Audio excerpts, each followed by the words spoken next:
The Pontiac GTO, America's original muscle car legend.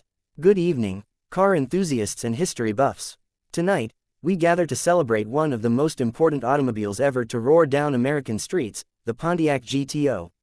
This isn't just a story about metal and horsepower, it's a story about rebellion, innovation, and how one car changed automotive history forever.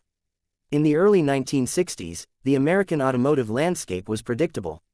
Cars were getting bigger, heavier, and more luxurious. Then in 1964, Pontiac did something revolutionary. They took their modest Tempest Lemons, stuffed a massive 389 cubic inch V8 under the hood, and created the very first muscle car. The GTO wasn't just fast, it created an entirely new category of automobile that would dominate American roads for a decade and influence car design to this day. The genius behind the GTO was a young engineer named John DeLorean and his team of rule breakers at Pontiac. They circumvented GM's corporate engine size restrictions by offering the big V8 as an option package rather than standard equipment. This simple workaround birthed a legend. The name GTO itself was borrowed from Ferrari's Gran Turismo Omologato racing cars, a bold move that gave this Pontiac instant credibility. When the 1964 GTO hit showrooms, it shocked the automotive world. With 325 horsepower in base form, 348 with the tri-power carburation option, it could outrun nearly anything on the road. But what made it special wasn't just the speed, it was the attitude. The GTO was raw, loud, and unapologetic in ways that spoke directly to young buyers. It looked fast standing still, with its hood scoops, dual exhausts, and aggressive stance. The GTO's impact was immediate and profound. It sold over 32,000 units in its first year, far beyond Pontiac's expectations. More importantly, it created a template that every other manufacturer rushed to copy. Suddenly, the muscle car wars had begun, with every automaker trying to out-GTO the GTO. As the years progressed, the GTO evolved into something even more special. The 1965 model added stacked headlights and more aggressive styling.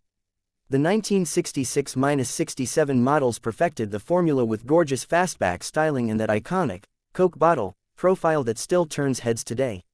These cars weren't just transportation, they were rolling works of art that captured the spirit of their era.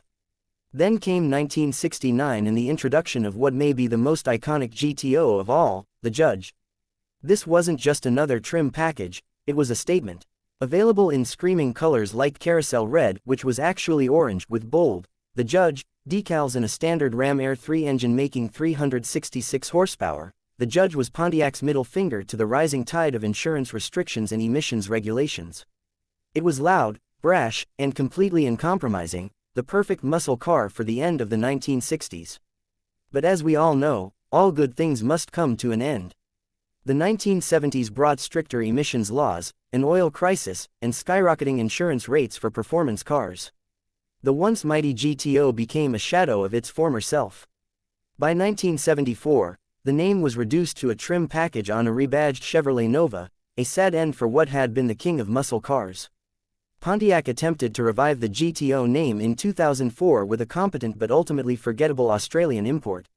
While it had the power, a 400 horsepower LS 2V8, it lacked the visual drama and raw attitude that made the original so special. After just 3 years, the GTO name was retired again, perhaps for good this time. So why does the GTO still matter today? Because it represents a pivotal moment in automotive history, the moment when American automakers realized performance could be accessible. Before the GTO, fast cars were either expensive European imports or stripped-down drag racers. The GTO proved you could have speed, style, and daily drivability in one affordable package. The GTO's influence can be seen in every modern performance car. Without the GTO, there might never have been a Camaro, a Challenger, or even the modern Mustang. It created the template that performance cars still follow today, big engine in a midsize package. But beyond its historical importance, the GTO represents something more valuable, the spirit of innovation and rule breaking. It reminds us that sometimes the most important ideas come from working around restrictions rather than following them. The GTO wasn't just a fast car, it was a revolution on wheels that changed what American automobiles could be. As we look at today's automotive landscape, with its 700 horsepower Hellcats and electric cars that outdrag supercars, it's important to remember where it all began. The next time you hear the roar of a powerful V8 or see a sleek performance car on the street, take a moment to remember the Pontiac GTO, the car that started it all. Thank you.